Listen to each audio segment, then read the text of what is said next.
A aula de hoje, desculpe, só para ficar gravado, mercado de arte e museus, novos protocolos, a tradição e uma nova visão. Aqui a questão da visão do universo, tá bom, aqui, tal. O que nós vamos tratar? A forma de pensamento transdisciplinar, complexidade, níveis de realidade, lógica da inclusão e chamado terceiro incluído, algo que sempre acontece que nós não esperamos. E isso eu acho que é a grande vantagem da vida. Pois bem, a palavra museu, entrando propriamente na aula de hoje, tá? Olha só. Ô, Beth, você está anotando aí, Beth? Deixa eu ver, tá bom. A palavra museu, de origem grega, certo, Nineta? Significa templo das musas, tá? Um dia a gente pode falar das musas também, que originalmente eram 3, foram para 5, 6 e finalizaram hoje, né, são 9 musas. E para nós aqui, 9 é um número muito importante, que também é um número de Hashem, é o número de Deus no judaísmo, né? E, portanto, já era usado em Alexandria, portanto, no norte da África, no Egito, para designar o local destinado ao estudo das artes e da ciência. Gente, eu vou entrar num assunto bem complexo aqui, mas eu preciso falar um pouquinho disso. Ó. Quando a gente está falando de museu, estamos falando das 9 musas, nós estamos falando também da palavra música. Porém, esse local era destinado ao estudo das artes e das ciências.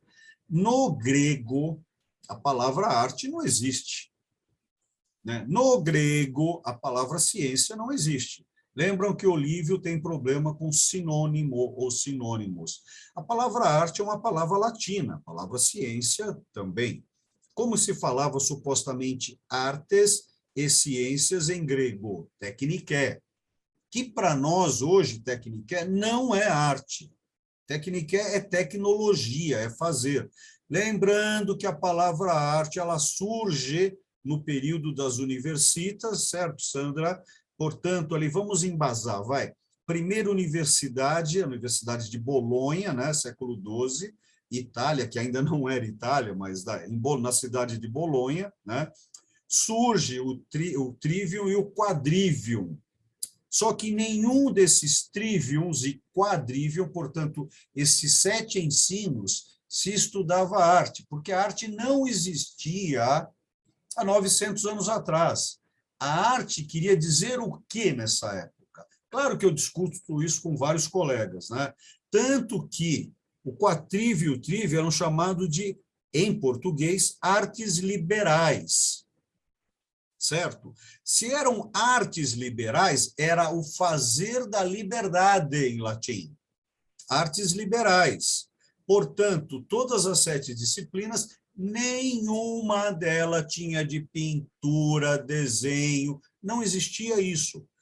A arte, quanto que nós compreendemos hoje, só veio existir nessa interpretação artística, tá? A partir do século XVII, sim, o período das ciências e no iluminismo, século XVIII. Vocês estão entendendo a complexidade? Por isso que a complexidade, transdisciplinaridade, porque quando a gente fala uma palavra, não, a arte é isso. Não tem que a arte é isso. Lembrando que quando a gente quer designar alguma coisa, tem que falar na geografia e no tempo. Certo, Carolina? Se você, qualquer verbete, qualquer, é como falar da escrita, o Corão, o Alcorão. Você tem que entender por que Mohamed, ou Maomé, por que Maomé se tornou receptor da escrita do Corão. Estou falando da escrita, porque Al-Corão quer dizer a escrita, tá? Em árabe. Então, você precisa entender o momento dele, que era a família dele, ele era um analfabeto, tá? Mas quantas pessoas eram alfabetizadas na época dele? Tem que se analisar a geografia e o tempo. Então, existia algo nesses museus no passado que vocês vão ver que loucura. Que de onde vem a palavra museu não é de onde surgiu o primeiro museu. Tá? Então, aqui era um local destinado eu acho que até eu vou usar essa palavra, destinado a entender o destino. Agora, olha essa palavra do lado aqui, local. Vocês já pensaram em local? Localização? Quem sou eu? Existe uma palavra hebraica muito simples que é chamada de makom. Makom, em ivrit, em hebraico, quer dizer lugar. Mas quando a gente fala desse lugar, é um lugar conforme for de Deus. Imagina, então, pegar o local de destinado, destino. Olha para que serve o local das musas, ou seja, esse local do museu é sim um templo. E o que é um templo? É um local onde você tem o telefone ali de Deus. É o local que você entra para conversar com Deus. Aí vai da tua religião e da tua interpretação. Viu? Vocês já viram como ficou facinho esse primeiro slide, não ficou, gente? Tá bom. Ai, nossa, Beth, que bom que você gostou, tá bom. O museu é uma instituição. Não vou explicar o que é instituição, tá? Aberta ao público, sem fins lucrativos, a gente espera que seja assim, a serviço da sociedade e de seu desenvolvimento, que adquire e conserva pesquisa. Olha aqui, ó. Aqui são museus universitários, como da onde eu faço parte, que é o MAC, Museu de Arte Contemporânea, que pertence à USP. São 7 museus que pertencem à USP, tá?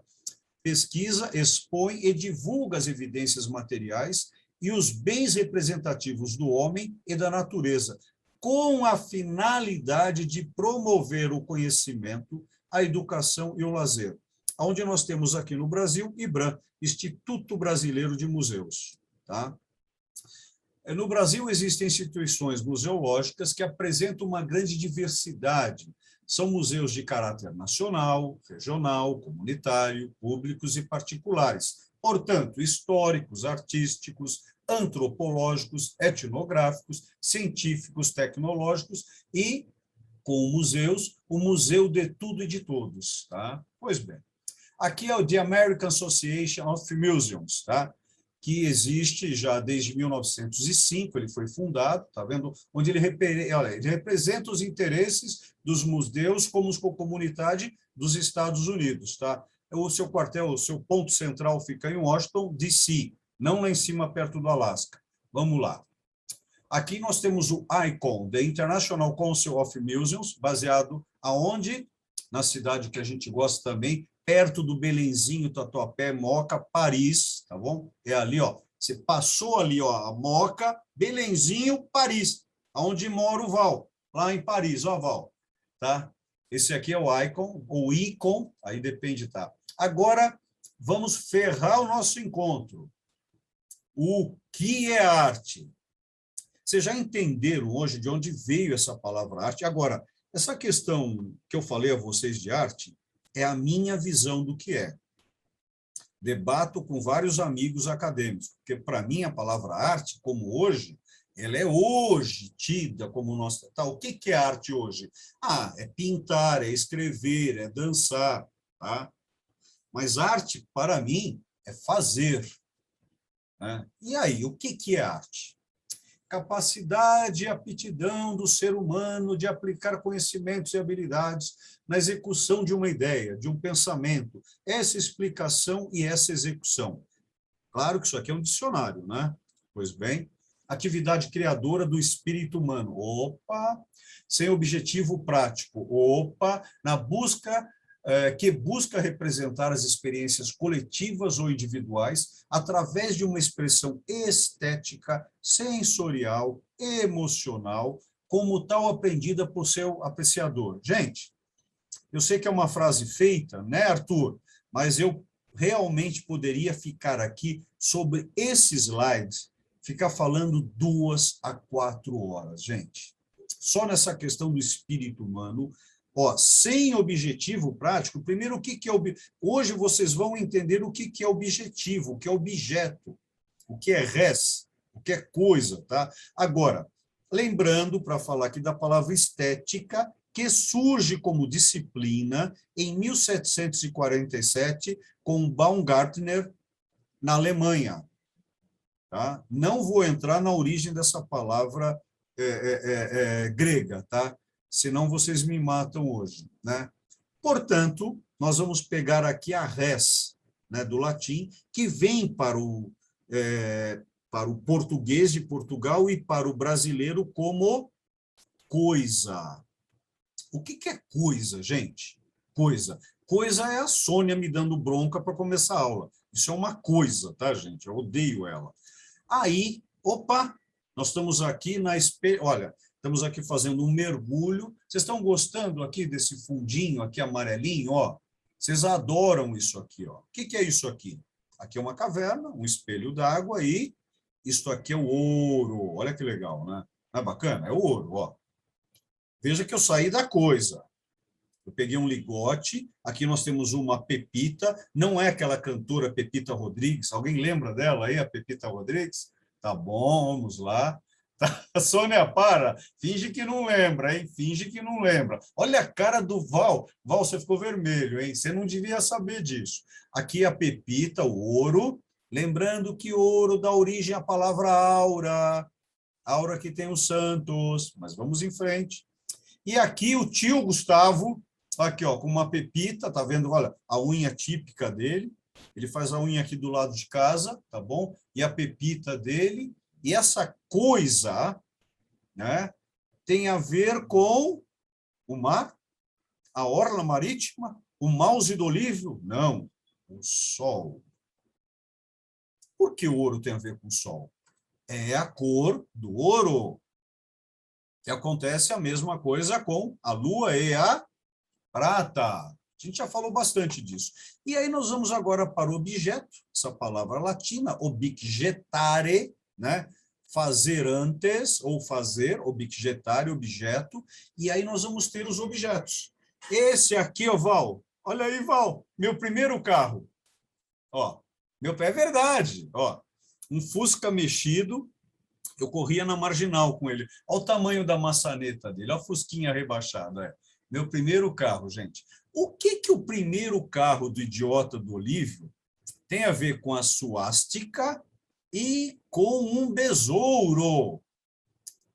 The Beatles. Vocês lembram The Beatles? O que quer dizer The Beatles? Os besouros. Por que George Harrison criou esse nome? Por causa do carro do Olívio. Não, né? Exatamente porque nós temos o Fusca é um besouro.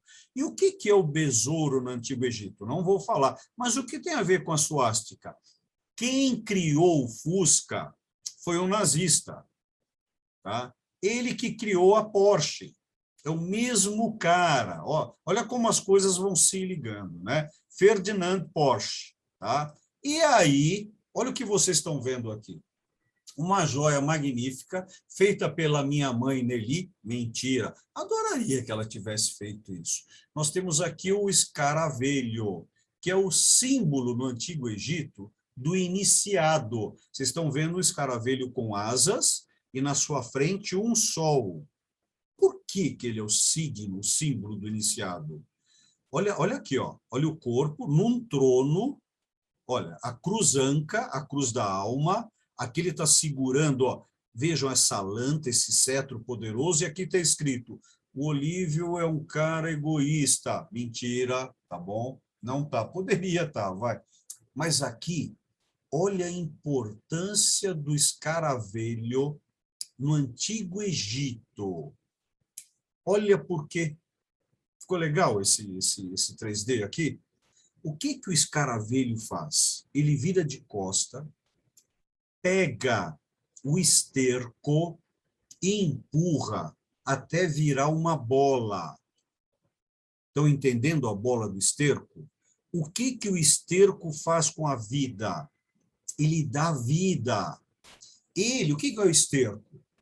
É uma obra de um animal onde não serve mais para ele, como o caso da urina, mas serve muito para outros. É o excesso de um organismo de um ser. Só que o escaravelho transforma isso, olha que legal, numa bola, olha o sol aqui, numa bola, portanto, pegamos a cor amarelo, tá? Olha aí. E, nesse momento, ele transforma-se no iniciado. ele sabe os segredos, porque ele tem a luz. E a luz dele veio do básico, tá? E aí, quando nós temos essa criação, ó, a coisa, olha que legal o salto agora. Nós tivemos a coisa, explicamos o que é uma coisa, entendemos o que é objeto, e aí esse objeto vai virar um objeto de arte. Como assim? Tutti anca amon. Opa, tutti anca amon. Vocês estão vendo essa anca aqui, ó? Vocês conseguem ver o mauzinho aqui? Isso aqui é a cruz anca, que é o meio do nome do Tutankhamon. É Tuti Anka Amon. Amon é o deus dele. Tuti é o espírito dele. Anka é o espírito dele. E Tuti é o caminho que ele está fazendo. Como cada um dos nossos nomes. Por exemplo, a Renata, que chegou aqui, ela não aguenta mais que eu fale isso. O nome dela quer dizer renascida, né? Então, esse objeto de arte, estão lembrando? Ó, objeto de arte, ele vai virar uma obra de arte.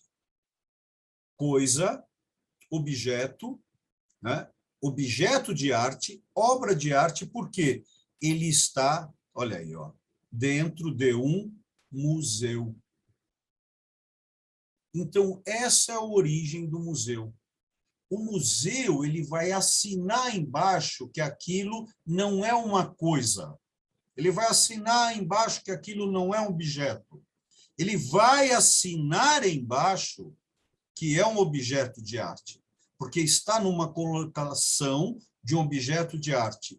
Isto vai ser deslocado em 1917, quando Marcel Duchamp cria os handmade. Ele desloca, ele acha que não existe mais uma localização que vai marcar a importância do objeto. Porém, veja, isso já tem mais de 100 anos. Estamos falando em 104 anos. Aqui é o Museu do Cairo, Soninha, tá? Aqui, ó, tá vendo? Aqui sou eu de burca, tá? Eu estava disfarçado, eu era espião aqui da Mossad, fazendo uma espionagem nesse dia aqui. Brincando, para quem é árabe, estou brincando, tá? Aí nós vamos entrar agora, olha só que legal. Objeto e seu valor. Teoria de valores, tá? Nós temos, portanto, o valor simbólico, o valor emocional e o valor financeiro. Aí vocês contratam o Olívio para ir na casa de vocês fazer a avaliação de uma obra de arte. Não importa o valor que eu fale, para o emocional de vocês não vai bancar. Para o simbólico, talvez. Para o financeiro, depende. Mas para o emocional, não importa o valor que eu fale, não vai cumprir, não vai preencher. Tá? E aí, nós vamos entrar num tema muito difícil. Prestem atenção no radical. Tá? Autor, autoridade e autorização. Autor, substantivo, criador. Autoridade, substantivo, entidade. Autorização, substantivo, portanto, a concessão. O radical é a autoria, ó, autor, autoridade e autorização. Estão entendendo? Estão sentindo a sonoridade dessa música, tá? Então, os museus modernos foram criados no século XVII, final do século XVII, tá? Exatamente. Bem, vocês vão ver daqui a pouquinho onde foi, tá vendo aqui, ó, falamos em Grimaldi, Veneza. Quem cria, basicamente, é Elias Ashmole. Ele cria o Ashmole Museum, tá? Aqui, junto com a Universidade de Oxford, tá? E ele, além de ser um maçom, faz a Constituição maçônica e, além disso, ele era um antiquário. Para falar mesmo, ele era um ajuntador. Desse ajuntador, ele começa a querer nomear esse ambiente, e aí que ele utiliza as musas, e aí cria-se, então, portanto, né, o Ashmole Museum. Tá? E aí desenvolve toda uma questão. Claro que aqui nós temos outras datas. Aqui, no caso de Elias, que é o primeiro que cria, é por volta de 1874 ou 1684. Onde nós temos por base o surgir do primeiro museu na Inglaterra. Agora, você pode ter em casa um ajuntamento, uma coleção direcionada ou um museu. O que é um ajuntamento? Ó, a Carolina, ela faz coleção de tampinha de Coca-Cola. Então, ela teve que parar de fazer coleção de tampinha de Coca-Cola, porque não tem mais tampinha de Coca-Cola. Mas, por sorte dela, a Coca-Cola teve aí um remaker aí, voltou a fazer garrafa de Coca-Cola e, portanto, tem o quê? Tampinha de Coca-Cola. Então, isso é um ajuntamento. Mas quando ela percebeu o que ela estava fazendo, a importância, ela começou a escrever a respeito e fazer uma linha do tempo com as tampinhas de Coca-Cola. Aí vira uma coleção. Aí ela percebeu que tinha a questão das cores, e ela percebeu, eu vou fazer uma pergunta para vocês. Uma tampa de cerveja de Coca-Cola, quantos dentes tem? Quer dizer que vocês nunca contaram quantos dentes tem? Então, eu não vou falar por que tem 21, tá bom? Mas vamos lá. Duvidem de mim, hein? Contem um dia, tá? A coleção, aí vem o direcionamento, porque ela começou a contar, ela começou a ver as cores, e aí ela percebeu da importância, ela vendeu para o museu. Quanto foi que você ganhou lá, Carol? Foi 1.200.000, né? 5 milhões de dólares. 5 milhões de dólares pela coleção do ajuntamento, coleção direcionada ao museu. Foi para qual museu? A Tate ou o MoMA que você vendeu? Foi para o MoMA. Ah, tá bom, obrigado. Tá bom. Aí, metida. Olha o Val. Val, para de rir da gente que eu vou aí puxar tua bochecha. Aí, qual a importância disso? Conceito. Estão entendendo o caminho? Tá ok, gente? Eu vou fazer uma pergunta estranha para nós. Alguma dúvida até aqui, gente? Ah, que bom, tá bom. Ó, aí a gente tem que fazer as análises. Adquiridas como? Adquiridas por guerra, adquiridas por roubo, adquiridas por compra, certo? Gente, é como entrar no Museu do Hermitage. Lembram? Você passou, você tem Moca, Belenzinho, Paris, Hermitage, Rússia, São Petersburgo, tá bom? A maioria das obras de lá são obras que foram butim de guerra dos russos que pegaram dos alemães. Lembram, no final da 1945? Tá? E aí os alemães pegaram de quem? Dos museus e dos judeus. Então, existe um trâmite por detrás disso até hoje para retornar, como, por exemplo, existem questões entre a Sotheby's e várias cidades italianas, de peças que vão a leilão. Esse vai ser o assunto final da nossa aula. Aí, por exemplo, você acha que não tem o mundo árabe querendo peças egípcias de volta? Tá? Vocês já se perguntaram por que a Mona Lisa está no Louvre? Tá? Vocês já se perguntaram por que determinadas obras italianas estão no Louvre? Tá? Então, tem toda a questão das guerras, das vendas, dos enganamentos, tá bom? Ó, adquiridas por compra, certo? Pois é um complexo isso, tá? Porque isso é do ser humano. Pois bem. Eu falei do Hermitage, que coincidência, ó. Tá aqui ele agora, olha aí, ó. Não lembra o quê? Não lembra Versailles? Tá? Ó, né? Olha aqui, ó. Essa aqui é a prima do Val. Como que é o nome dela, Val? Eu esqueci o nome dela. Cremilda. A Renilda. A Renilda está aqui, né? Olha que bonito, né, gente? Ó. A Renildona. E por que deu esse time aqui? Por que travou? É que é Cremilda, não é Renilda. Ah, foi isso. Eu troquei, desculpa. Ela ficou brava. Aí nós vamos para a Sotheby's, que é uma casa de leilão. Te odeio, Val.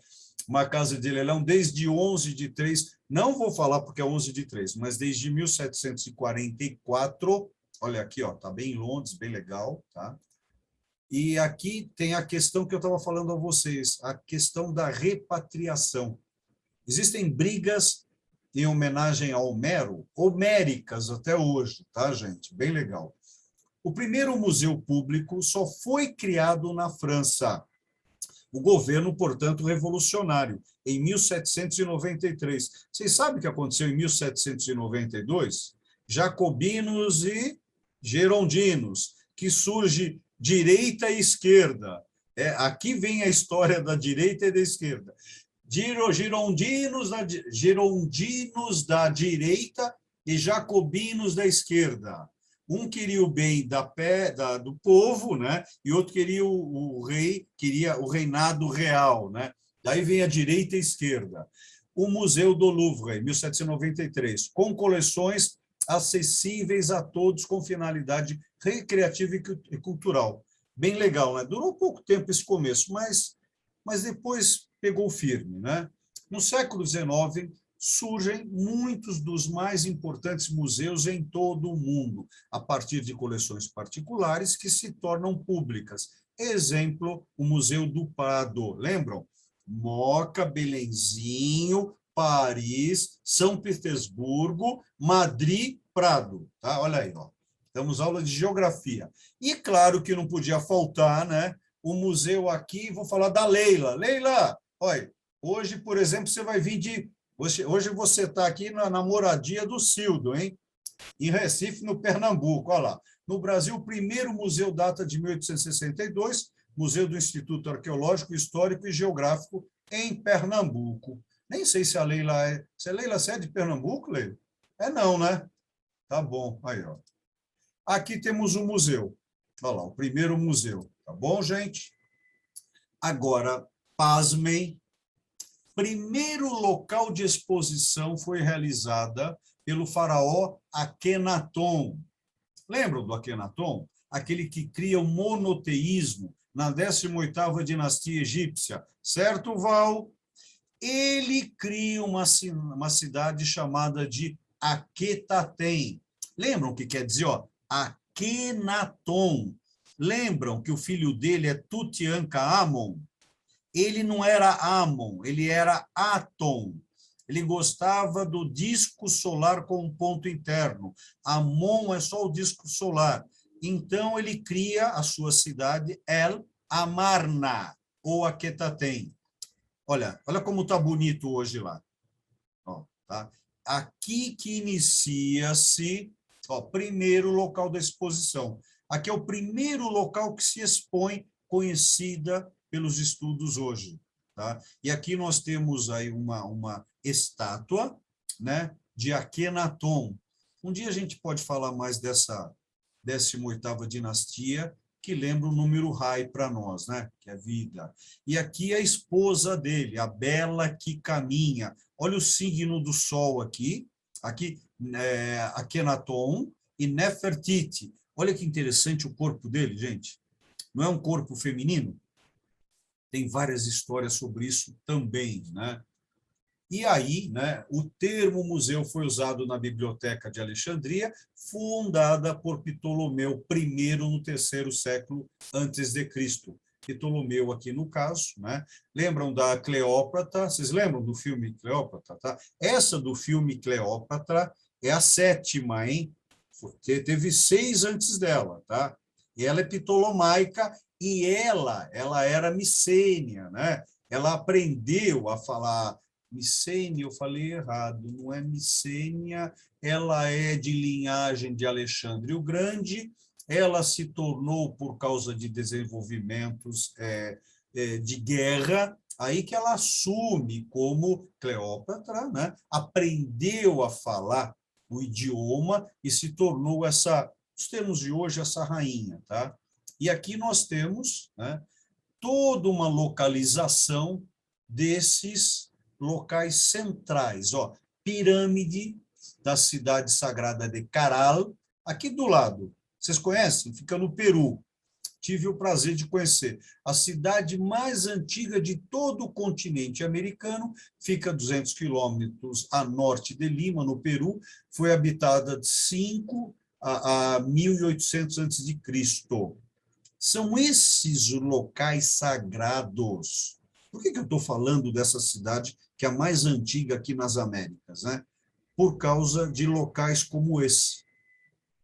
Estou falando de El Amarna, tá?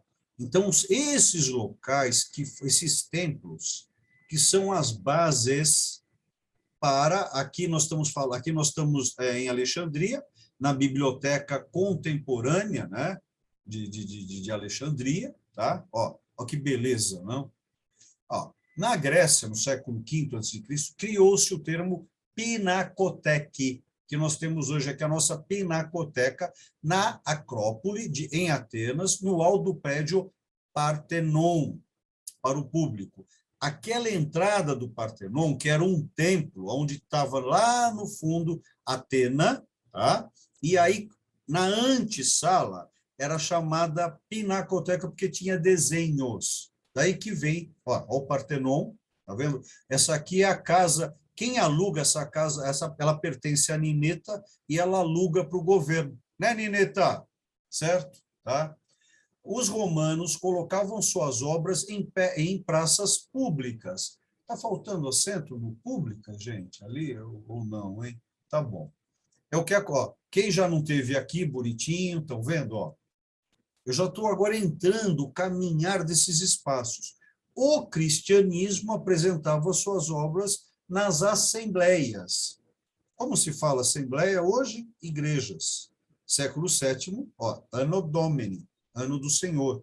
Aqui, tá vendo o retábulo, o Santo Graal, né? Olha, os nichos. Tudo isso aqui são templos que virarão a posteriori locais de museus, né? Com as cruzadas, os cristãos apresentavam suas coleções de partes de santos, escrituras, joias, etc. Né? Aqui nós estamos... Eu não lembro que catedral é essa, gente, eu esqueci. Essa é a catedral que eu mais visitei na vida, mais do que a nossa aqui, olha só que coisa, né? Essa fica na cidade de Chartres, que é uma cidadezinha que eu adoro, e a Catedral de Chartres. Um dia a gente podia falar só sobre ela, né? Que é um livro de pedra, isso. Se você souber interpretá-la, você será um iniciado, né? É linda, é linda. Olha, eu fico sensível até. Olha aqui, ó, olha que beleza, né? As escritas.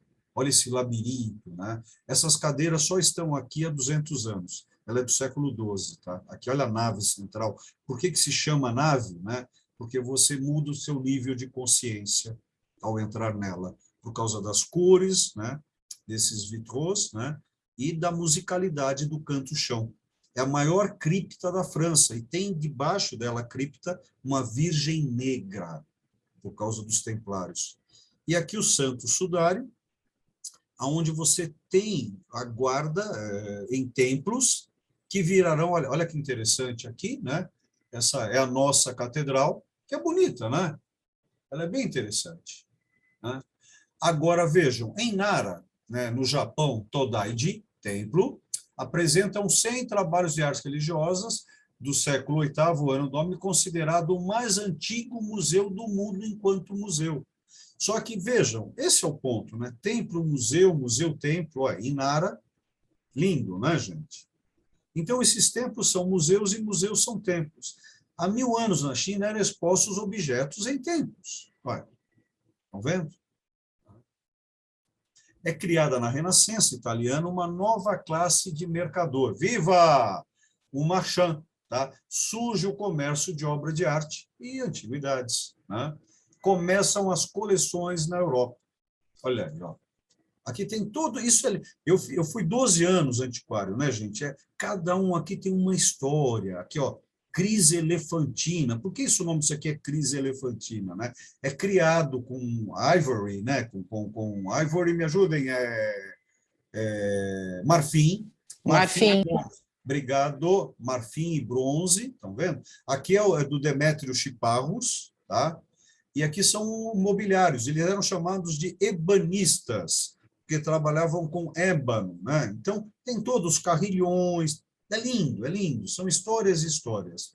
Aqui, ó, o que eu falei a vocês, só que eu errei a data, 1683 ou 1673, eu falei 74, 84, Elias Ashimoli funda o primeiro museu da história, tá bom? Utiliza a palavra museu, tá? Modernamente, ó. Aqui está o Museu Ashmolean, tá? Que eu acho um pouco exagerado para ter sido o primeiro, mas vamos lá, né? Olha que interessante, né? o brasão de família dele, e acho que eu trouxe a foto do bonitão. Ei! Olha ele aí, ó. Ele lembra um pouco o tio do Val, né? Mas é bacana. Lembra, Val? Você tem alguma coisa? Anastácio. Anastácio. Anastácio, o tio Anastácio. Puta, Val, você tá com dicionário de nomes aí, hein? Esse é o tio Anastácio, tá? E aqui vamos dar uma voltinha em alguns museus. Em 1737, o Uffizi, galeria, abre para o público. Se preparem, aqui é de dia, tá? E aqui é à noite. Não é lindo? Olha que beleza, né? Como a noite torna-se misteriosa com essas iluminações, né? É lindo. Bem, em 1753, o British Museum, né? Embasado pela coleção Sloanes, tá? E aqui, olha que interessante, o museu é de graça, é para todos. Em 1800 era cobrado o ticket de permanência de 2 horas. Bem, tá bom, estou mordendo a língua. Olha que legal que está hoje, né? Eu tive lá há bastante tempo já, mas estava assim já, é bonito, viu? É bem bacana. Ah, eu cliquei, agora ele vai abrir aqui para mim. Espera aí, aqui. O Museu do Vaticano abre em 1756, aqui.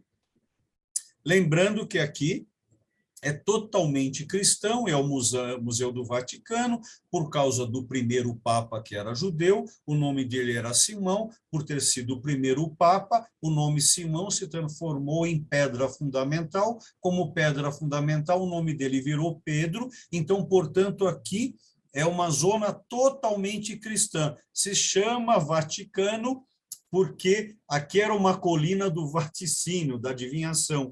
E esse obelisco é egípcio. Um dia, Arthur, eu vou falar 2 horas, cara, só sobre essa antena. Só sobre essa antena. É muito legal, gente. Porque nós estamos aqui num local tipicamente, é a cidade, a menor cidade do mundo. A cidade do Vaticano. Porém, no umbigo dela tem um objeto, uma antena, tá? Egípcia. De qual dinastia? O que está lavrado nela? Pois é. E aqui nós temos a Capela Sistina, né? Ai, de novo, eu estou apertando aqui, ele está indo para o... Acho que não aparece para vocês, aparece que está indo para o... Ela vai abrir, né? Em 1773, o primeiro museu no Novo Mundo, The Library Society of Charlestown, né? Aqui na Carolina do Sul, aí tem a Carolina de cabelo curto, que cortou hoje, tem a Carolina do Sul e tem a Carolina do Norte, tá bom, gente? Olha, né? Olha, bonitinho, ficou legal esse redondinho aqui em volta. Tá. E aqui tem o Belvedere, né, da família Habsburg, está em 1781, óbvio, né, que é da família Habsburg, tem toda a problemática de 1789, né, mas tá bom, Olívio, não vai entrar em história, senão a Sandra te mata aqui. Olha que bonito, né, quase que um padrão na época. Aqui o Museu do Louvre, 1793, como já nós falamos. Aqui Mitterrand mandou fazer essa pirâmide. Vocês sabem quantos vidros tem aqui, gente? 666. Ok. Olha que lindo. Olha a diferença, gente. Ah, eu adoro isso. Ó. Tá bom. Aqui temos o museu que eu mais conheço, Museu do Prado, de 1819. O que eu preciso falar que eu mais conheço? É que eu mais visitei. Gosto muito dele, tem muita coisa. Bem legal. Ó. Tá? Aqui no século XVIII, o boom dos museus. Por quê? Iluminismo. Tá? Nesse momento surge as enciclopédias, o dicionário do Nomes do Val, tem todas essas questões que acontecem aqui. E, principalmente, vocês vão lembrar de Davi, de Smith, tá? Onde você tem a questão do mercantilismo, ou seja, a Revolução Industrial. Aí tem um boom dos museus, tá? O Smithsonian Museum, Washington, D.C., tá? 1846, olha, bonitinho a base dele. Aí, de novo, eu estou apertando. Para o livro, o que você está apertando lá? Fecha aqui, clico aqui. The American Museum of Nature. Qual que é esse? Ah, esse aqui. Opa, bacana. É o Museu Natural, tá? Aqui nós temos o MIT, 1870, o Metropolitan, tá? Museum of Art, New York. Esse é fantástico, gente. E me parece que ele está dentro do Central Park, não é isso mesmo, gente? Isso é muito legal. Olha aí, Soninha.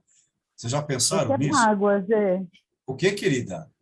Esse é pago e tem, quando você Não, chega não ouvi a primeira palavra que você falou. O quê?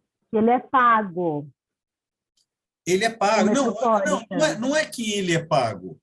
Eu acho que todos os museus que eu mostrei até agora, todos eles são pagos. É que Não a sei se origem todos, do mas museu... ele tem na caixinha, quando você chega, fala assim, você pode contribuir com quanto você quiser. E todo Não, mas mundo isso dá não, o valor completo. mas não é só dele, viu, Carol? Ah, não? Ah, tá bom. Não, esse é o ponto, Desculpa. né? Olha o que a Carol está trazendo aqui. Ela está trazendo que é pago, mas olha a brincadeira que a gente faz. Qual não é? Ou, claro, tem um dia da semana que não é. Claro que a gente tem que entender também que tem um custo para isso que deveria ser o Estado. Mas o livro, o custo para isso é do Estado? É. Mas quem paga o Estado? Já se pensaram? Somos nós. Então deveria ser de graça mesmo. Mas por que não é? Né? Opa, essas são as questões que eu estou lutando desde 2006. Hoje eu parei um pouco com isso, que eu estou indo por um outro caminho. Tá? E aí nós temos o Fine Art de Boston, esse é magnífico, olha que interessante, né? O modelo dele. Não? E aqui, pasmem, o MoMA. Alguém sabe que ano que ele foi construído? Carol, você não vale, fica quieto. Alguém sabe aqui me dizer que ano que ele foi construído? Eu não sei se está escrito, vamos ver, está escrito. 1929. O que vocês lembram de 1929? O crash.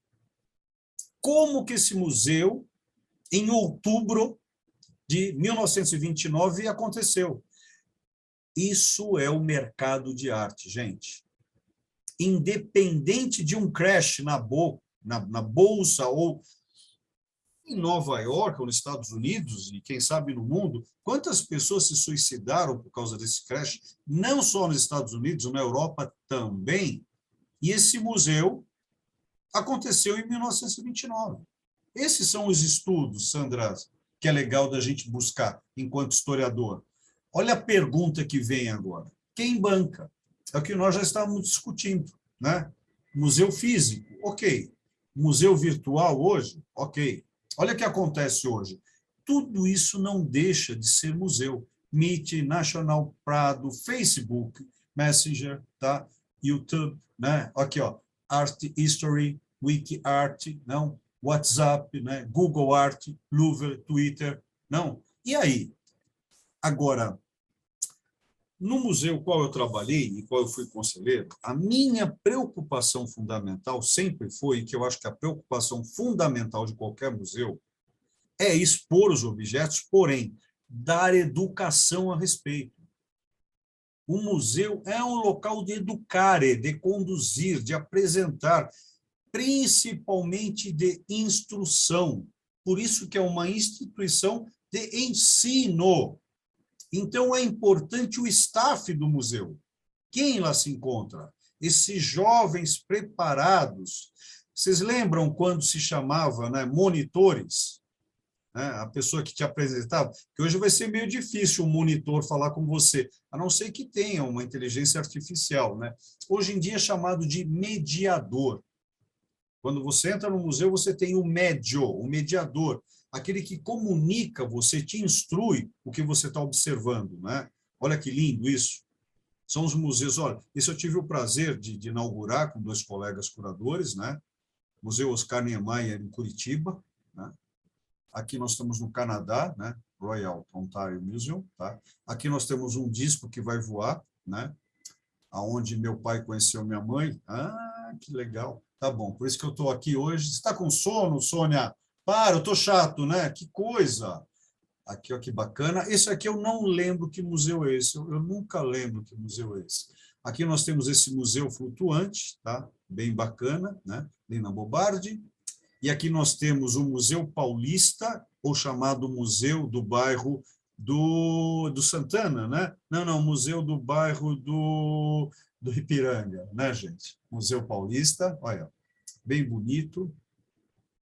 Aqui nós temos um museu, qual eu tive o prazer de trabalhar durante 21 anos, né? Olha que, vocês estão vendo isso aqui, ó? Se vocês passarem no MUBI, vocês vão ver que isso aqui está tudo rachado, quebrado, com um martelo, né? O arquiteto que fez esse museu, que infelizmente faleceu, qual eu briguei muitas vezes com ele, mas é um querido amigo, um dia ele falou, isso aqui está muito certo. Ele pegou o martelo, tá? E quebrou tudinho isso aqui com um martelo. Não é legal essas histórias, né, gente? Não sei, acho que não dá para ver, né? Mas o dia que vocês forem almoçar no MUBI, passem a mão aqui nesse fio, tá? Olha que legal aqui, o crente frio aqui, né? O que esperar de um museu hoje?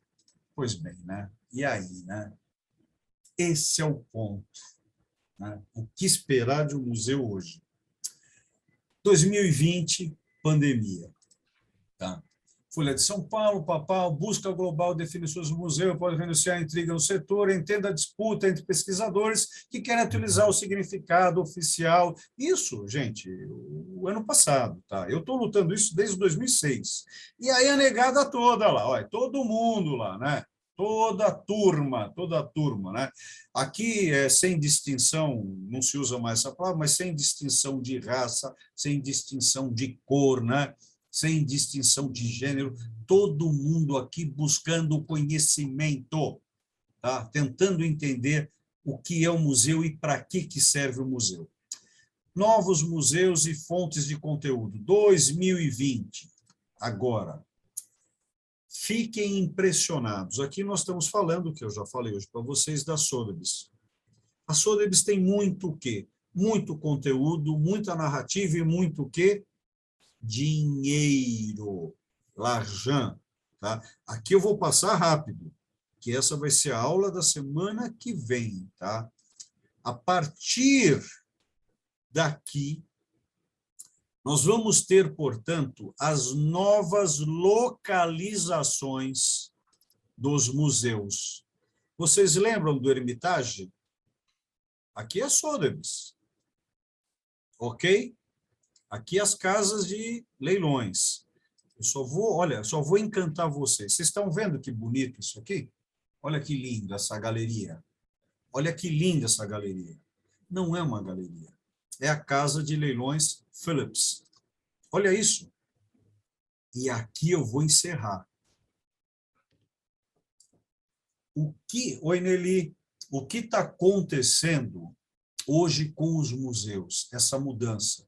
Por isso que a última aula desse curso é a aula da semana que vem, aonde eu vou tratar de bitcoins, do novo tipo de museu, das casas de leilões e o que estão acontecendo com os museus. E hoje, né, hoje nós tivemos uma reunião no World Trade Center, uma reunião presencial, então nós já estamos, e a minha querida colega aqui, a diretora, né, da SESC comigo, a Renata, que é diretora cultural do Paulistano, nos convidou para dar um curso no Paulistano presencial, ou seja, virtual, portanto, híbrido. Então, o que nós temos aqui, lembram que antigamente, quando a gente queria marcar uma reunião, não, nossa, eu tenho que ir para Manaus para fechar uma exposição no Museu de Manaus, no Teatro de Manaus. O que eu fazia? Pegava o avião, ia para lá fazer a reunião. A gente tinha um preconceito de fazer reunião por telefone, né? Via Zoom. O Zoom já existia. O Zoom, pelo que eu sei, existe já há uns 5 anos o Zoom. Tá? Então, isso foi quebrado agora. Então, nós estamos vivendo um momento híbrido. E que isso aqui não volta mais. Nós vamos ter o contato físico? Sim, vamos ter também. Porém, isso que nós estamos tendo aqui facilitou muito a nossa vida também. Ajuda muito. Então, a gente precisa saber lidar com essas questões e a coceira da Cláudia. A coceira da Cláudia a gente tem que ver também, porque ela está coçando o dedo dela lá. Agora, gente, perguntas. O que vocês acharam desse caminho do museu, o que é um museu? Eu consegui passar para vocês a origem do museu e o que representa um museu, representou, representa hoje? Vamos lá? Perguntas. Eu não errei, não. Oi, quem é que está falando?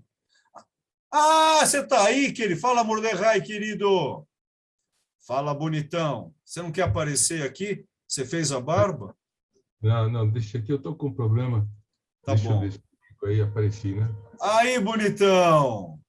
Fala, Olívia, é o seguinte, Fala. Saudade, meu irmão. Fala. eu estava meio atrapalhado, mas deixa eu fazer rapidamente uma perguntinha aí. Eu peguei um pouco o bonde andando. Ah, não Pelo tem que você problema. colocou aí, né? Eu poderia dizer, de maneira simples assim, né? Simples, mas o centro de interesse da cultura está na arte. Podemos falar assim? Porque, veja, quando você colocou todos os dados, as fotos e tal, e falando no museu, você vê que nós temos o quê? Nós temos, pela representatividade da arte, você discute toda a situação da cultura daquele momento. Interessante, não é verdade? Então, através, quer dizer, a arte seria a base. Olha que interessante a ideia, não sei se eu estou totalmente certo. Não deveria ser isso. Toda a cultura vem da arte que é natural do ser humano desde as cavernas e tal. Sei lá, no início é a palavra. E aí você coloca tudo e coloca muito bem o que deriva disso nos aspectos quando você põe emocional, financeiro, e acabou de falar o financeiro. Veja, o emocional é importante também, porque eu posso gostar de uma arte na parte emocional. Então, como que fica o financeiro? O financeiro não tem nenhum valor, então ele não se interessa, ele quer somente aplicar, não que seja errado, estou dizendo isso, mas é uma aplicação para depois render. Então, é interessante que você veja que a cultura também envolve o aspecto da vida do ser humano como interesse financeiro, é óbvio. Mais uma, vamos supor, o motivo de ser realmente a cultura, né, através da arte, que você pode pensar, refletir e desenvolver sobre a cultura de cada local, de cada país, de cada situação. Quando você deu o exemplo do escaravelho, é do Egito, mas ela não seria, ela seria universal? A pergunta é, tem aspectos que são da cultura típica só, né? Então, você fica viajando um pouco, se me permite viajar um pouquinho, e espero que tenha sido entendido na minha preocupação, na dúvida ou na colocação. Passa a palavra aí, Olívio. Obrigado. Mordecai, meu querido, eu acho que de todas as vezes, né, sempre quando você está, o que eu gosto, você se pronuncia. Eu não lembro de, talvez tenha acontecido, mas eu não lembro de nenhuma vez que você não tenha se pronunciado. Mas hoje você foi de uma clareza, palavras de minha avó, você foi de uma clareza ímpar. Eu acho que ele clareou muito bem para nós. Porém, Mordecai, eu tive uma sorte de cair no mundo da arte. Mas eu acho que a coisa mais importante no ser humano é a questão, acho que nós falamos isso a semana passada, é a questão do relacionamento. Tá? Mas eu acho que quanto ao que nós estamos falando aqui, eu acho que você foi muito claro, você conseguiu sintetizar o que eu falei durante essa quase uma hora, tá? Você conseguiu sintetizar, e para mim, enquanto um mercador, enquanto um pesquisador, né, enquanto hoje um perito, eu acho que a arte ela é presente, apresentação e representação. Porém, tudo isso só existe por causa da sociabilização humana. Então, eu acho que a palavra primeira, o que é mais importante na existência, é o ser que socializa, a ligação da socialização. E aí, eu vou trazer a questão, como se fala aqui no Brasil, eu vou puxar a sardinha para o meu lado, né? Apesar que eu não sei de onde veio isso, mas eu vou puxar a sardinha para o meu lado. É a arte.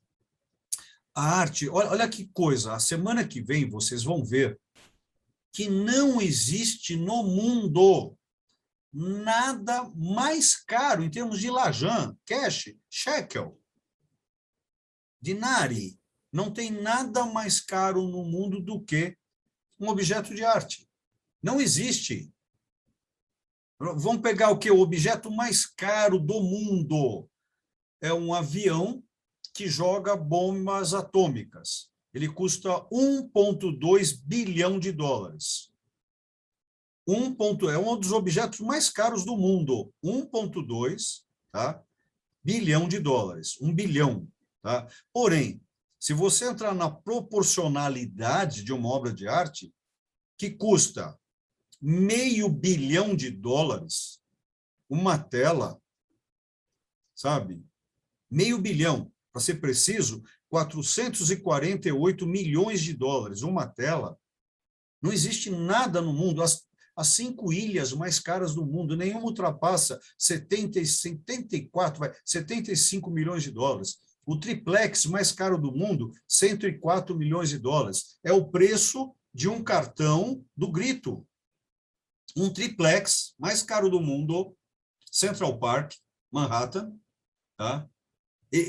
Gente, ele é o preço do cartão do Munch. Cartão, não é tela, é cartão. Ele fez 3 obras daquela.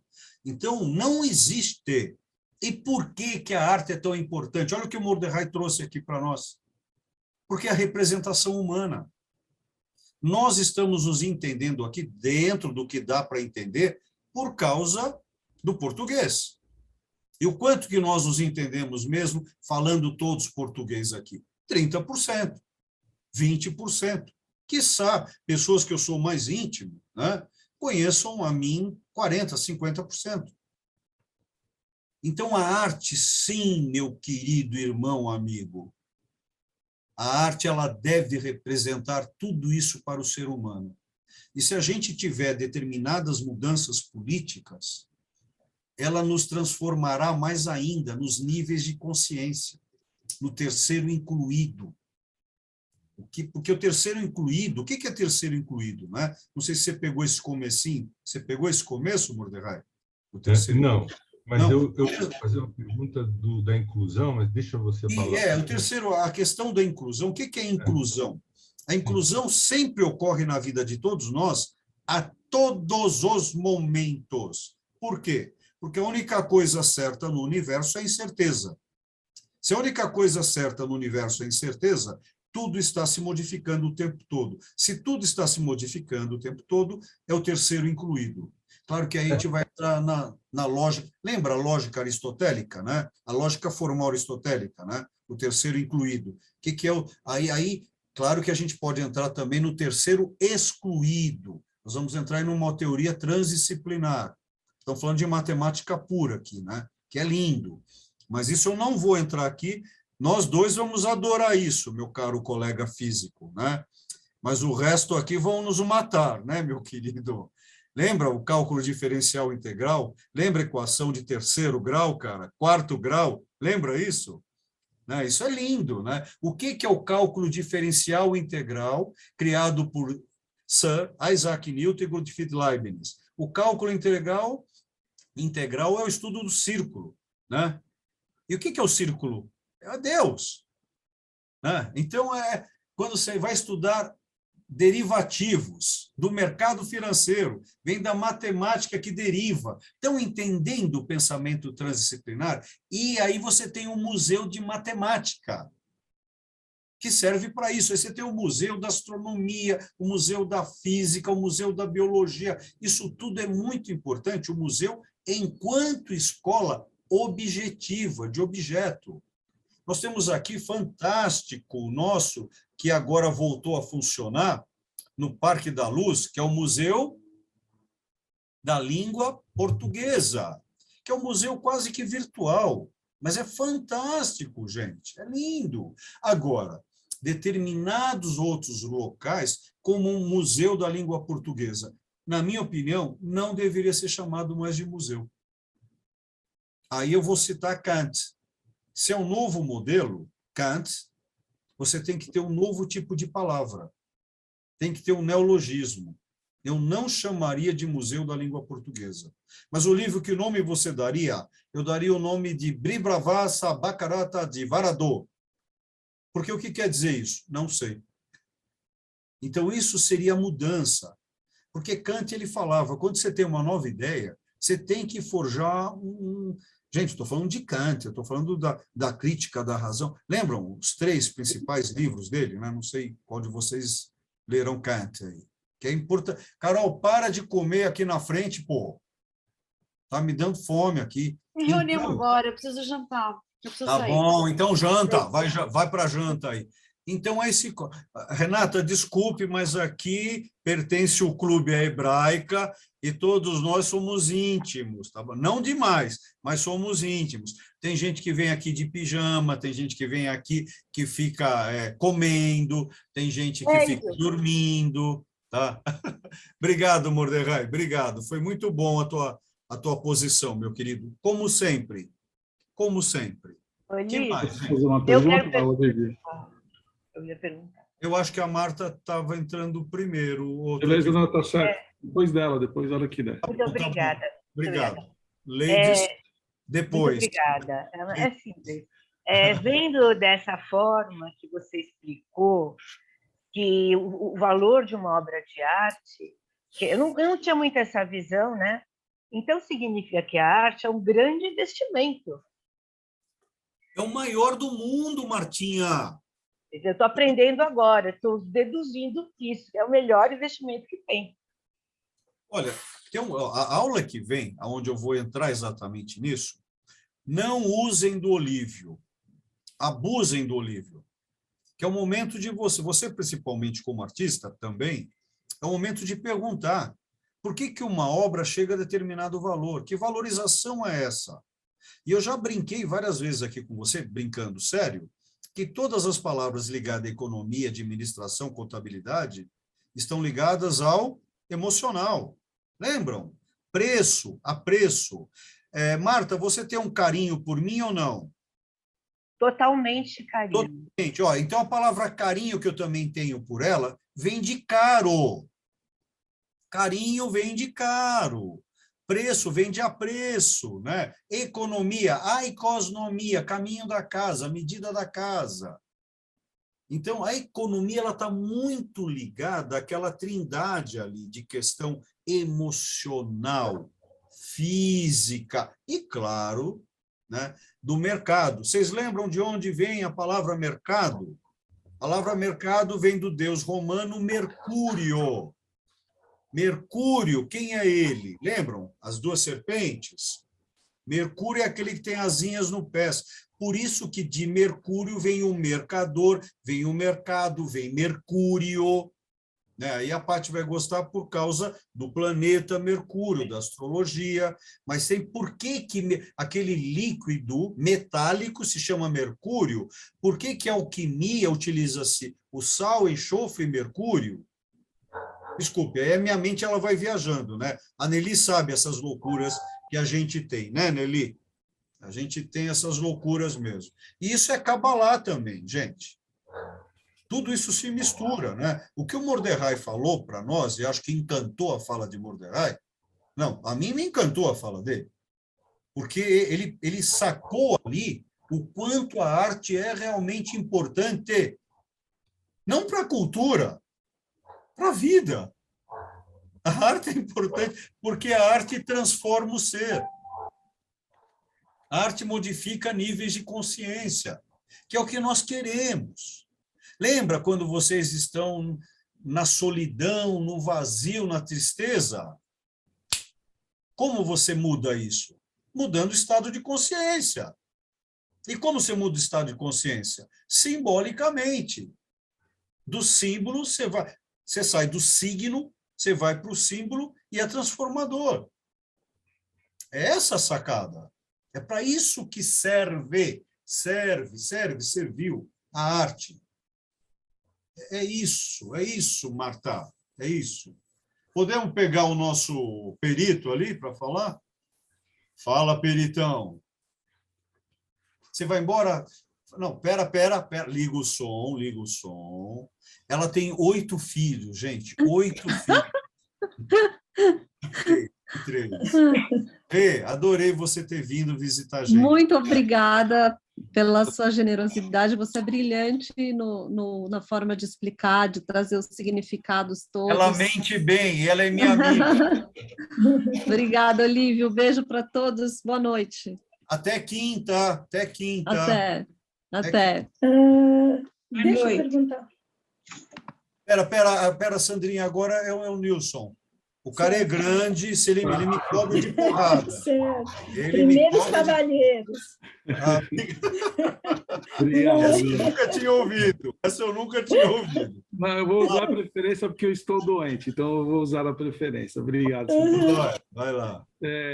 Olívio, para fazer uma conexão do termo escaravelo, do diabo, com o entendimento da Kabbalah ou do judaísmo, diabo, o que você poderia falar? Para compreender aquela imagem, aquele filme do escaravelo. Uau! Eu preferia não falar sobre isso, tá? Tá bom, não, beleza. Não. Tá, mas eu vou fazer, vou dar De uma... forma mais simples. Tá, eu vou bem en passant, d'accord? Tá? Bem de passagem. Quando a gente trata do... Você percebeu aqui, ó, quando a gente fala de diabo, né, para mim, diabo é antagônico ao símbolo. Lembre, a palavra símbalos quer dizer unir símbolos, grego, unir o todo. A palavra diabo, diabolus, dividir o todo. Sacaram? Olha, dia da semana, diabolus. Bolus é bolo mesmo. A Sônia fez um bolo de chocolate. E aí ela dividiu o bolo. Diabolus bolo. Olha, ela dividiu o bolo. Aí a Sandra resolveu fazer o bolo. Então ela símbalus. Ela juntou o bolo. O quê, querida? O quê? Que desastre! Tá.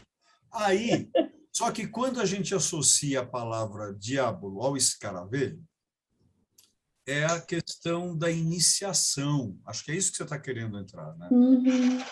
Deve ser Então, essa, sim. Artisticamente, o conteúdo artístico mesmo. A questão dele mas o ponto... trabalhar essa trabalhar a controvérsia do trabalho dele ser levado a um objeto de arte, né, ser referenciado como objeto de arte, não no conteúdo religioso, mas no sentido arte, né, que ele estava fazendo um trabalho, ou seja, trabalhando algo escuro, e ele ser levado a um objeto de brilho, né, eu só estou fazendo uma comparação com o termo do filme Escaravelo do Diabo. Tá? Sim. É que para... O que, Sandra? Não, eu estou pensando... Deixa ele terminar. Tá. Então, é que você está pensando alto, aí você entra no assunto. Você está ouvindo o meu pensamento. Estou ouvindo o teu pensamento, né? Então, Nilson, olha, a primeira palestra que eu dei na minha vida, acho que eu falei aqui para vocês, foi numa Semana Santa, na Casa de Chá Jasmim, tá? Eu falei sobre satanismo, a origem do mal. Tá? A palavra Satã é uma palavra hebraica, tá? Que quer dizer nada mais, nada menos do que adversário. Então, quando você vai estudar, né, a construção do primeiro templo, templo de Salomão, Salomão foi dominar o rei dos demônios, que é Asmodeu. E Asmodeu deu para ele um verme, porque quando Salomão conversou com Deus para construir o primeiro templo, por que o pai dele não pôde, Davi não pôde construir o primeiro templo? Porque ele tinha sangue nas mãos. Então, o primeiro templo foi construído, olha que legal, sem ferro. Mas o que o ferro tem a ver com sangue? Espada. Tá? Então, tem tudo a ver. Por isso que o ferro é o símbolo. Pati, que cor é o símbolo do ferro? É vermelho. Né? Olha que coincidência. Para você pegar e transformar um vidro branco em vidro vermelho, você pega o óxido de ferro, não sangue humano. Tem toda uma ligação de bioquímica, química, isso é muito legal na história. Então, quando você vai tentar entender o escaravelho, você vai entender a iniciação. Tem uma ordem muito interessante, tomem cuidado, com a Otto, Ordo Templi Orientis. Vocês já ouviram falar nessa ordem? Olha a musiquinha. Eu vou cantar agora. Faze o que tu queres, que há de ser tudo da lei, da lei. Lembra dessa musiquinha? Foi muito ruim. Viva, viva, viva a sociedade alternativa. Ó, é o lema de faz o que tu queres, que há de ser tudo da lei, de uma ordem. Estão entendendo como as mensagens vão sendo passadas, Nilson? Então, quando você pega um filme desse, o Escaravelho, em primeiro lugar, aquele filme trata o que é a luz, né? É um estado de neófito, uma nova visão. Por isso que você tem na construção, né, o símbolo do pedreiro livre, do maçom, né, que você tem a regra dos construtores. São construtores de catedrais. E lembra que eu falei da Catedral de Chartres? A Catedral de Chartres é o quê? Um livro de pedra. Então, se você souber ler aquele livro, você vai ser um iniciado. Você vai ser um aprendiz, um companheiro e um mestre de si. Então, o escaravelho é onde você busca conhece-te a ti mesmo. Conhecer-se a si mesmo. E aí você vai saber lidar com essas energias. E o museu, ele advém disso, ele advém dos templos. Lembram? Ele advém de Amarna, Aquetatem, 18ª. Por que é 10? Olha a coincidência. 18ª dinastia para nós judeus, egípcia, onde aquele cara cria pela primeira vez, né? E quando que se dá o período, a data da 18ª dinastia? Lembrando que Moshe pegou os Ten Commandments, né, em 1313. Tem toda uma ligação daquele período conosco. Então, Nilson, é um complexo, cara. Como a tua pergunta é complexa, minha resposta é... Obrigado pela abordagem. Já foi obrigado. E você vai me entender. É até onde eu posso entrar. É até onde eu posso entrar. Tá bom? Tá dando até sono na Nelly lá, olha lá. Tá bom? Olha lá. Desculpa, Nelly. Tá. Sandra, manda, querida.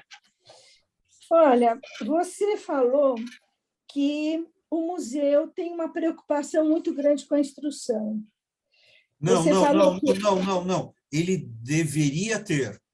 Deveria ter. Deveria ter. Vamos chegar lá, então. Enquanto diretor de museu, eu sempre busquei nos meus educadores uma formação apropriada para irradiar conhecimento. Sim. Essa foi a minha preocupação sempre. Tanto que eu nunca fui presidente... eu fui vice-presidente do conselho do MUBI, nunca quis ser presidente. Para falar a verdade, eu nunca quis ser presidente de nada. Tanto que eu não sou nem conselheiro no clube. Não me interessa mesmo. E no clube, tanto se você vê o Olívio nas instituições, você vai ver, o Olívio é diretor cultural, só. É o meu teto. Eu não passo daqui. O Val me acompanha do clube desde sempre. Eu não quero mais do que isso, é o que me interessa. Então, a minha preocupação com os museus, que eles deixaram de passar, Sandrinha, querida historiadora, é a irradiação do conhecimento. Isso é fundamental. Então, mas é nisso que eu estava pensando. Você falou que a arte é fazer e num novo conceito de museu. Eu estava pensando no museu interativo, em que a pessoa faz e que tem uma preocupação com a formação e a instrução. nós temos museus interativos, não é? Inclusive a Estação Ciência, que é para as crianças, que é um novo conceito de museu. Não, eu acho que ele já é velho, ele já é velho. Sim, ele tem muitos anos. A primeira diretora é uma amiga minha, muito grande, grande amiga, a Nelly. Quem eu trabalho até hoje é com Hélio Dias. O diretor é esse pessoal da física, né? Você conhece o Hélio Dias, Mordecai, da física da USP? Hélio Dias, você conheceu ele? Pessoalmente, não lembro. É um querido, a gente faz parte do IVPESP, é um cara que eu vou te apresentar ainda, você vai gostar de conhecer. Fala, Sandra, desculpe. Então, nisso que eu estava pensando, como esse novo conceito muda realmente toda essa trajetória histórica que o museu seguiu até hoje, não? Você vê isso até em coisas mais superficiais, como numa Disney, que você não observa só, você faz. Como fazer hoje é importante. E o fazer não é arte? Então, quando você vai a um museu, será que você também não produz arte? Isso. Esse novo conceito? Olha só, eu não vou dar spoiler, tá? Mas a semana que vem, vocês vão entender realmente, espero eu, né? Espero ter essa clareza, espero acordar na semana que vem com a clareza, que tem que acordar com isso, né? Essa palavra acordar ela é meio complexa, porque às vezes você levanta da cama, mas você... Acredita em mim, você não acordou. Por isso que você tem determinados livros, né? Tem um livro muito legal, né, do Arthur Koestler, chamado Os Sonâmbulos. Vocês conhecem esse livro, Os Sonâmbulos? É um cara importante para ler, hein? E lembre-se que ele suicidou-se. Os sonâmbulos, tá? Porque, às vezes, o problema, quando você entra numa sociedade secreta e não frequenta mais, o título dado a isso é dormente. Ou seja, você continua vivendo, porém você está vivendo mecanicamente. Então, esses museus, eu acho que eles estão dormentes. Eles não estão prestando mais a serventia de irradiar conhecimento para modificar níveis de consciência. Lembram quando vocês estão estudando e, de repente, vocês ligam um estudo com outro, vocês chegam e encaixam o conhecimento? Nossa, agora que eu entendi. Então, o museu, ele deve ser um espaço de iniciação. Então, é onde eu vou entrar semana que vem na questão financeira da obra de arte. Não adianta, eu não vou dar spoiler, senão vai quebrar o encanto da semana que vem. Tá? Lá vocês vão ver essa questão. Agora, a minha preocupação, Sandra, é exatamente a falta tem que interagir, tem que trocar, e isso acontece já há muito tempo. No próprio clube, né, nós tínhamos essas salas de iniciações. Tanto que eu sempre me preocupei lá, como diretor cultural, como a gente tenta no clube, não é Sônia, não é Val, porque o nosso papel aqui, acredite, se vocês repararem no convite de vocês, que logo que está no convite de vocês para hoje? É o logo da galeria. Por que o logo da galeria? Nós três estamos aqui irradiando o que acontece na galeria. O que a galeria da Hebraica faz? Irradia conhecimento a partir dos objetos artísticos, que foi o que encantou o Mordecai hoje. Esse é o nosso ponto de importância. Porque se nós estivermos... E veja, nós não estamos aqui para decorar. Legal que decorar, coração, né? Guardar no coração, decorar. Não é isso. E você acha que a interatividade descaracteriza o museu? Ao contrário, ela caracteriza. Porém, eu acho que é aí que vai o nível dos instrutores. Você tem que ter... sempre quando vocês forem ver o Olívio dando palestra, e eu estou numa banca, sempre estarei sentado, acho que salvo exceção, com pessoas melhores do que eu. Sempre. Olívio está numa banca para falar sobre monitor de computador. O cara que está do meu lado direito, o cara que está do meu lado esquerdo, acreditem, não estou sendo falso humilde, não. Eles são melhores do que eu. É uma coisa que eu estou aprendendo com a vida. Eu preciso passar o conhecimento, quarto caminho, Jorge Ivanovich Gurdjieff. Eu tenho que passar o conhecimento para ficar leve. Mas eu tenho que ouvir. Eu tenho vários cadernos aqui, que são os meus cadernos de aulas. Eu sou um anoto, quando eu estou fazendo, quando eu estou ouvindo aula, eu anoto. Eu tenho toque, eu preciso anotar. Então, são os meus cadernos, tá? Aonde eu preciso ouvir. E esses caras que estão do meu lado, ou eu estou na ponta, eles são melhores do que eu. Então, Sandra, esses irradiadores dos museus, eles precisam, o staff, ele precisa ser adequado a um museu que tem título de, por exemplo, o Museu da Língua Portuguesa. Ali, pelo menos, as pessoas têm que ser polimata, ou poliglota, polilínguas. Tem que ter esse conhecimento. E tem que ter alguém, olha que legal, que seja mudo. Tem que ter mudo. Tem que ter surdo. Tem que ter cego. Esse é o ponto. Tem que ter o que eu não tenho. Tem que ter o que eu não compreendo. Então, quando você vai no Museu da Engenharia Elétrica, primeiro você precisa entender o que é eletricidade, o que é elétron, o que é âmbar. Lembra, Moderna? O âmbar, o elétron. O que é elétron? Tron é caminho, e ela? Caminho da concentração, tá? Eu vou perguntar para o Mordecai o que é elétron. Ele vai me explicar o que o elétron faz, mas ele não vai me dizer o que o elétron é. Porque hoje, desculpe interromper, porque aí eu respondo a Sandra, porque ela falou legal quando disse a interatividade. Porque hoje o foco da aprendizagem é do aluno ser protagonista. Ele vai à procura do conhecimento. Ele não fica numa posição passiva. E outra coisa, a atividade hoje são aulas invertidas. Isso é o novo ensino médio que está chegando. Se vocês verem, aulas, quer dizer, as aulas invertidas, e através da utilização dos meios de computação, em que o aluno vai pesquisar antes e depois discutir com os colegas, e aí sim, aí o Olívio se apresenta e alinha todo o conhecimento que ele tem, mas não dando direto para eles, mas orientando os alunos a irem buscar o conhecimento. Isso que é interessante. Então, essa interatividade, Sandra, ela é bem-vinda e ela é melhor e ela é eficiente, porque, senão, o pessoal que se verifica, os alunos hoje, eles abandonam as escolas, não só pela pandemia, certeza.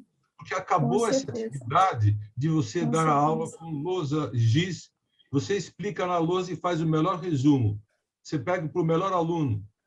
Você não vai prestar atenção, você não vai copiar o meu resuminho? Ele fala, desculpa, professor, já fiz, já copiei, e te mostra no celular a foto. Já fotografei. Em um segundo ele fez a foto, e o resto ele está lá brincando. Então, se ele vai em busca do conhecimento, ele constrói o conhecimento, ele vai se motivar e vai procurar sobre a orientação do Olívio, que é o moderador. Olha a palavra que ele usou. Essa é a palavra hoje para o professor. Não é mais o profeta. O professor não dá nada. Ele não dá aula. Não, ele não dá aula, porque não tem todo o conteúdo. Não é possível ter o conteúdo total. Não somos deuses. Então, nós estamos lá para tentar juntar, essa palavra foi mágica, exatamente isso, Mordecai. É mediar. Essa é a troca. E isso que é o importante do ato. Agora, o que está acontecendo no meio da educação? São os games. Cada vez mais a entrada do lúdico. Game, mas game... O aluno, olha que legal, a palavra aluno não vai caber mais, ele não é mais aluno, ele é aluno. Nem isso, é estudante agora. É para trocar com você. É isso. Isso é o... Ó, Mordecai, não sei o que você comeu hoje, cara, eu quero comer também, tá? O que você bebeu hoje, eu vou querer beber. Olívio, A gente faz pergunta para você, e sem jogar confete, não é o meu feitinho em você, mas eu acho que todo mundo compartilha, a gente faz uma pergunta e você nos dá carona para viajar. Porque ó, olha que legal, sem prepotência nenhuma. Eu jamais serei o dono da razão. Isso é a sacada. Nós estamos aqui, eu sou um coaching, já sei, a palavra que nós usamos, Val, sempre. O meu papel aqui, até que é um papel prepotente, hein, a palavra. Eu sou um facilitador. Se eu sou um facilitador, parece que eu já tenho isso, mas nós achamos, né, Val, para a questão do diálogo do artista. É uma palavra que eu acho que facilita mais, mas o meu papel é trazer uma determinada matéria onde vocês vão quebrando, olha, usando o Mordecai e a Sandra. Vocês vão construindo, depois desconstruindo, e o legal de tudo, reconstruindo para cada um de vocês. E, sabe, a pessoa... Olha, agora vem o egóico, o egoísta. Sabe quem ganha mais com isso aqui? Eu. Porque eu estou aprendendo com vocês. Isso é o mais legal, gente. Porque vocês me colocam contra a parede, vocês duvidam do que eu falo, vocês, entende? Vocês duvidam de vocês. Isso é o movimento aqui. Essa é a sacada. E isso que o Mordecai bebeu de monte hoje, e ele amarrou tudo isso. Esse novo movimento que está difícil para romper. Mas esse é o futuro já. Futuro já. O futuro já é assim. É o aluno ensinar o pseudo-professor. Essa é a troca. Fala, Marta. Não, é que o comentário que o Mordecai trouxe muito bem essa questão da educação, Muito, né? muito. De hoje a gente está com realmente um problema que os jovens já estão fazendo tudo pelo computador e, como você falou, vai virar um jogo. E aí você não vai ter um aluno, você vai ter um jogador para você estar ali no meio. E aí o professor vai ter que ter essa habilidade.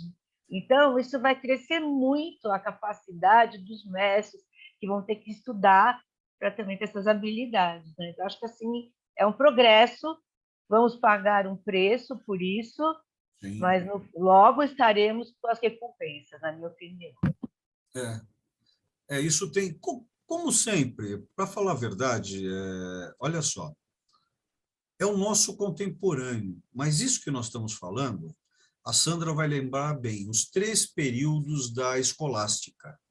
Cada um dos 3 períodos da escolástica vai século, vamos falar simples, vai século XI mais ou menos, século XI, XII, né?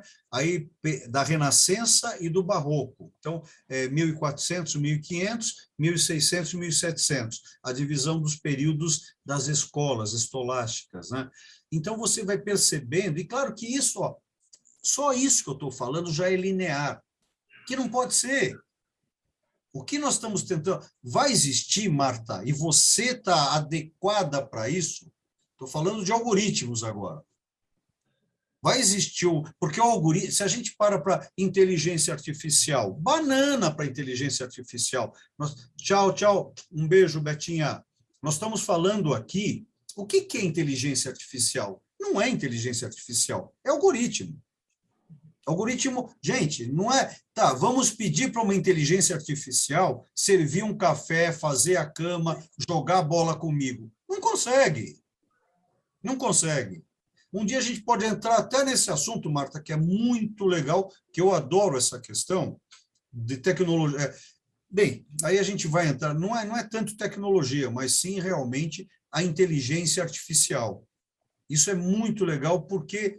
O que as pessoas estão achando que é inteligência artificial não é inteligência artificial, porque é artificial, mas não é inteligência.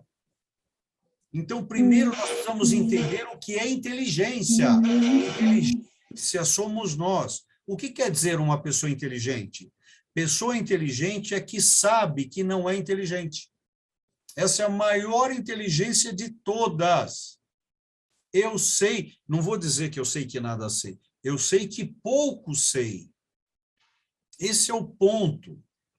Então, primeiro temos que entender o que era um ser inteligente. O que quer dizer a palavra inteligência? Quando a gente vai jogar isso para o artifício, então a gente entra aí que é, eu não, Marta, você escreve, querida?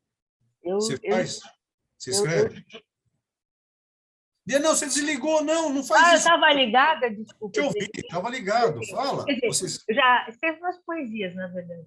Não, desculpa. Olha que legal que você me respondeu. Olha que legal. Eu te perguntei se você escreve algoritmos. Sim, já muito escrevi, já fui programadora. Agora, olha o que ela respondeu. Ela escreve algoritmo em forma de poesia. Adorei. Por delícia, pode ser. E olha que legal. Então, olha o que ela está falando. Quer ver? Alguém mais aqui escreve Fortran? C++? Não, é muito antigo já. Olivia, Mas alguém escreve? Alguém escreve? Não. Então, nós somos analfabetos nessa escrita. E aí? Alguém fala esse idioma? Se não, nós somos analfabetos. Vocês sabem por quê que quando Mohamed debruçou o Corão, ele saiu em versos? Porque era a forma de ter memória na época. O verso tem batida. Então cada época... as pessoas adoram falar que o cara era analfabeto. Quantas pessoas eram alfabetizadas na época? E a base do Corão é judaica, depois cristã. Qual a primeira mulher dele, a viúva, né, rica, que ele se casou? Por que eu estou falando desse cara hoje, hein? Que tá surgindo? Tá bom. O que foi, Nelly? O que é? Fala. Porque, querendo ou não, essa base aí, essa base toda de Mohammed, tem muito a ver com o judaísmo, tem muito a ver com o cristianismo. Então, quando a gente fala de Gibril, lembram? Gibril? Gabriel, em árabe. Ele é o anjo anunciador, Gibril, né, em árabe. Por que ele foi... Gente, é lindo você entender tudo isso. Isso tudo tem a ver com algoritmo. Porque algoritmo é uma forma de escrita. Se você não escreve os programas, você é analfabeto. Por isso que a gente não pode esquecer que tem que ter na nossa conversa... Meu pai ficou cego aos 58 anos de idade. Então, foi difícil, mas ele aprendeu a viver com ele. Isso é muito interessante, né? E você percebe que o cego, olha que loucura, tem outras visões, né? O analfabeto tem uma ótima memória. O analfabeto está esperando o ônibus. Ele tem o desenho na frente dele, daquela escrita, que é um desígnio. Ele vai para Itaim. Ele sabe que aquele desenho quer dizer Itaim. E sabe que quer dizer Pedra Preta. Tá bom. Você sabe por que chama Itaim Bibi? Porque a terra aqui é preta e o Leopoldo de Couto Magalhães, ele importou um carro da Ford que a buzina era Bibi. Itaim Bibi. Terra escura com buzina do carro. Pô, isso é lindo, isso é poesia, né? Vai, tá bom já, vamos comer, vai. 8 horas. Posso só falar uma coisa que é rapidinho? Não, você não pode. Não, eu preciso falar. Você sabe, é bem rapidinho, não é uma pergunta. Pera, mas eu tenho. Não, eu sei. Tranquilo. Eu saio dessa aula triste, porque eu não consigo alcançar e ver uma compatibilidade entre valor e arte. A arte, quando você fala da arte que você pôs a definição, né, que é um objeto, até anotei aqui, uma produção, um objeto não prático, uma expressão. Por mais que eu tente, eu não consigo fazer esse link, eu não consigo. Valor e arte enquanto produção, expressão, eu não consigo. Pode ficar para outra aula, mas assim, você sabe que eu fico até triste? Eu fico triste, porque eu não entendo. Eu não entendo. Então, olha só. Então, eu vou pedir para você. Eu já falei chorar. desse cara. Chorar. Não, chorar é bom. Eu choro. Eu gosto de chorar. Não, eu também, mas eu choro. Porque chorar como que é que fala aqui em português? Lava a alma, não é? Claro. É muito bom. Você acha que eu não vou chorar? Pô, se dá tempo, eu choro mesmo, porque vem outro alívio depois. Isso é legal. Esse cara, eu já falei, vou falar de novo. Anota aí. Tá? Walter Benjamin. Walter Benjamin. Tá? 1936. A questão dos múltiplos. Leia esse título, esse tema. É pequeno, acho que são 6 folhas, tá? São 12 laudas.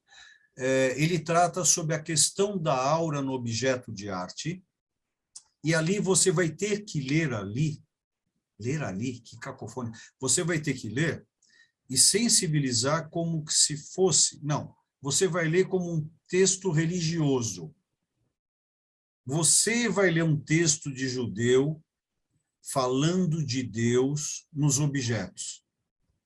E se você quiser se aprofundar nisso, você vai pegar um livro que tem as cartas de Walter Benjamin para Gershom Scholem e Gershom Scholem, cartas para Walter Benjamin. Então, você vai ver um cara da escola de Frankfurt, Walter Benjamin, discutindo com um cara da Universidade Hebraica de Jerusalém, da cadeira mística de Kabbalah, trocando essa amizade de mais de 30 anos. Você vai ver a loucura que é aquilo. Agora, a grande chave que eu aprendi, que me deram, eu vou passar para você, a chave. Peguei. Pegou? Peguei. Aceita, aceita, aceita. Ai, é tão difícil para mim. Eu sei. Eu estou gritando aqui, eu estou gritando, porque eu preciso ouvir o que eu estou te falando. Eu estou gritando, estou berrando, estou sem voz, estou gritando. Aceita. Eu estou vendo, se eu não aceitasse, eu já estaria louco mesmo. Não estou brincando. Tem que aceitar. Senão a gente não passa para um outro nível. Entendeu, tá. Amiga? Entendi. Isso não é meu. Isso que eu estou te falando é dos antigos. Isso pertence ao Sinedrim, pertence ao senador, não os nossos. Ao Senado, ao senil, aos velhos. Os velhos me passaram isso. E eu ganhei esse presente, eu estou passando de novo. Pega aí. Estou passando para você, minha amiga. Tá? Aceita. Tá bom, gente? Tá bom. Tá? Eu preciso pegar o teu presente aí. Val, te amo. Preciso pegar o meu presente. Pô, você guarda ele aí, hein? Tá? Eu vou pegar guardado e embalado. Eu vou pegar aí com você. Eu quero conhecer